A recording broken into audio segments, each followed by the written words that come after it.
बहुत से माताएं बहनें ऐसे हैं जो कॉलर वाले ब्लाउज पहनते हैं या तो बोट नेक ब्लाउज पहनते हैं या क्लोज नेक यानी बहुत कम नेक चौड़ाई वाली ब्लाउज पहनते हैं। तो उन लोगों को एक बार ये दिक्कत जरूर आया होगा कभी ना कभी। अगर उनको दिक्कत नहीं आती है, समझ में नहीं आती है, तो टेलर भाई के पास कभी ना कभी किसी न किसी कस्टमर ने ये दिक्कत जरूर लेकर आया होगा। दिक्कत क्या है कि क्लोज नेक जितने भी ब्लाउज होते हैं कॉलर वाली या बोट नेक, उसमें डीप गला नहीं होता है बैक का। तो पीछे की साइड यानी पीठ पे देखिएगा ध्यान से, यहाँ पे इस जगह पे आपका ब्लाउज जो है वो टाइट हो जाता है। टाइट कैसे होता है? जब हाथ को आप आगे की साइड करते हैं, ऐसे करते हैं, तब जाकर ये ब्लाउज जो है यहाँ पे टाइट हो जाता है। तो यहाँ पे क्यों टाइट होता है, इसका मेन कारण क्या है, वो कारण मैं आज की वीडियो में बताऊंगा और एक कैसे ठीक करना है वो भी बताऊंगा। तो इस वीडियो को आप बारीकी से समझिएगा और बारीकी से देखिएगा, वीडियो बहुत छोटा है। तो चलिए देखते हैं कि ये प्रॉब्लम कैसे हल होता है। जो मैं आपको समझाने की कोशिश कर रहा हूं उसको ध्यान से समझिएगा। आपका प्रॉब्लम अगर ये है तो ज़रूर दूर हो जाएगा, ठीक है। तो सबसे पहला काम जो है आपका, वो शोल्डर जो होता है, शोल्डर तीरा जिसको बोलते हैं, उसका मेजरमेंट परफेक्ट होना चाहिए। अब मेजरमेंट परफेक्ट कैसे होगा समझ लीजिए, मैं एक ड्राइंग करके आपको समझाता हूँ।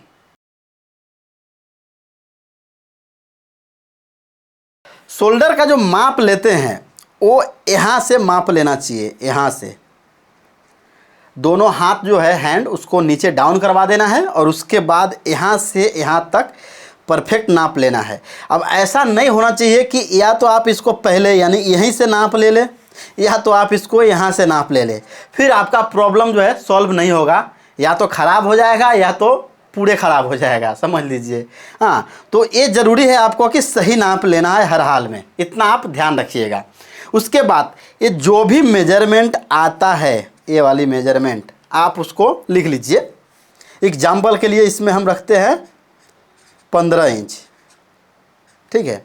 ये प्रॉब्लम बोटनेक या कॉलर ब्लाउज में ही ज़्यादा आता है, जिसका पीछे से नेक जो है पूरा पैक होता है उसमें, ओके। अब 15 इंच है, उसके आधा पे निशान में लगाता हूँ 7.5 इंच। आप इसको आधा इंच कम भी कर सकते हैं, 7.5 इंच, ठीक है।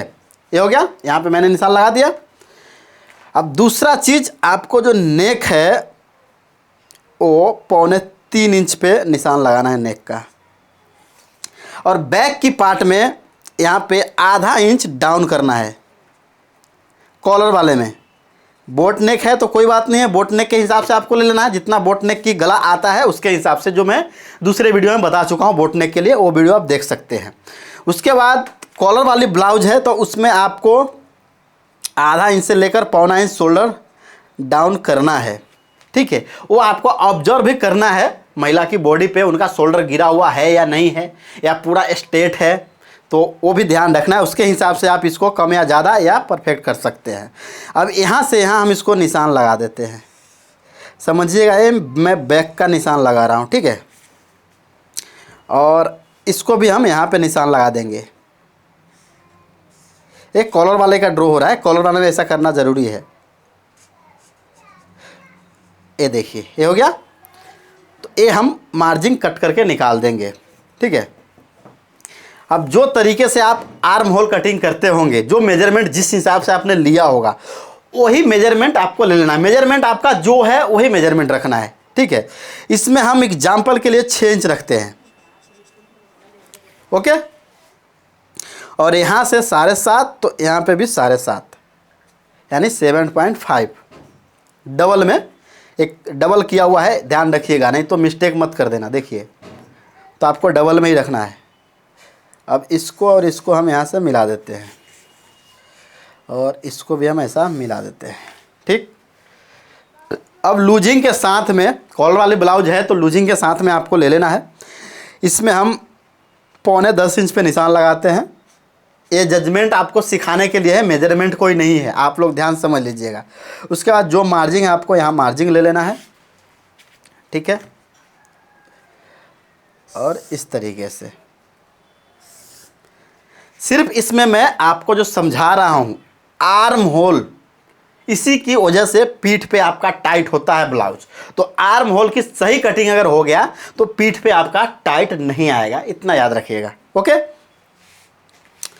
अब ध्यान रखिएगा, ये क्लोज है। मैं बोट नेक वाले में भी समझाया था, लेकिन सेपरेट वीडियो में इस पर बना दे रहा हूँ। यहाँ पे खुला नहीं है। अगर मान लेते हैं डीप नेक होता है या कोई भी नेक थोड़ा सा डीप होता है, एग्जाम्पल समझिएगा, ऐसा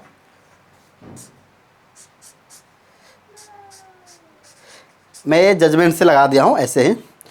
तो ये वाला भाग जब खुला होता है तो जैसे ही पीठ पे यानी हाथ आप टाइट करते हैं तो ये वाला जो है ये इधर की ओर भागता है, तो आपको यहाँ पे टाइट नहीं लगता है पीठ पे। लेकिन कॉलर वाले और बोट नेक में नेक कम होता है डीप, तो जिसके कारण एक कपड़ा यहाँ पे फैलता नहीं है इधर की साइड में, इसीलिए यहाँ पे पीठ पे टाइट हो जाता है। अब इसको ठीक कैसे करना है, तो आर्म होल की सही कटिंग होनी चाहिए। ठीक है, तो ये लंबाई आपके हिसाब से या जो भी मेजरमेंट लिया है वो ले लेना है। उसके बाद यहाँ पे आपको आधा इंच से लेकर और पौना इंच तक ऐसे निशान लगाना है। ध्यान रखिएगा, बाहर की साइड में, बैक की पल्ले में, फ्रंट में नहीं। देखिए ऐसा किया मैंने, ठीक ऐसा। और फ्रंट में ये हमारा फ्रंट पार्ट होगा, तो आधा इंच अंदर की साइड।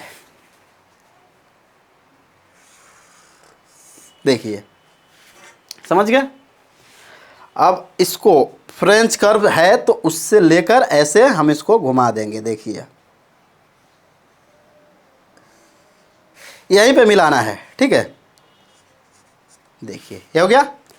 अब यहाँ पे जो कपड़ा लूज हुआ आधा इंच से लेकर पौना इंच, यही कपड़ा आपको पीछे की साइड जो यहाँ पे एडजस्ट करेगा। ये डीप नहीं है तो ये वाला कपड़ा जो है यहाँ पे एडजस्ट करेगा और पीठ पे आपका टाइट नहीं होगा। ठीक है, अगर आप इसको ऐसा कर्व देके कटिंग कर देते हैं, अंदर की साइड से कटिंग कर देते हैं, तो वही आपका पीठ पे टाइट होने लगता है। ठीक है, ये बात समझ में आपको आ गया होगा। फ्रंट वाले में आगे के साइड हाथ करते हैं तो आगे झोल नहीं आना चाहिए, उसके लिए इसको हम इस तरीके से लेते हैं। ठीक है, देखिए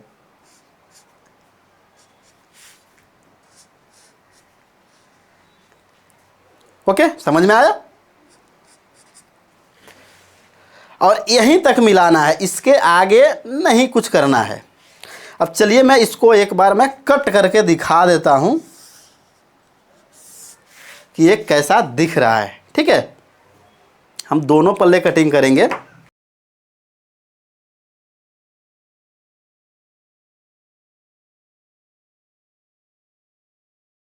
ये हमारा जो है ये बैक का पार्ट हो गया। और दूसरा चीज़ आपको क्या ध्यान रखना है, अगर ज़्यादा प्रॉब्लम आ रहा है तो जितना आपने शोल्डर मेजरमेंट किया है उससे आपको आधा इंच बढ़ा देना है मार्जिन के लिए। ठीक है, जितना आपने शोल्डर मेजरमेंट किया है उससे आधा इंच बढ़ाकर और इस तरीके से कर्व शेप दे देना है, तो उसमें भी आपका ये प्रॉब्लम दूर हो जाएगा। अब मैंने बैक इस साइड है और फ्रंट इस साइड कट कर देता हूँ।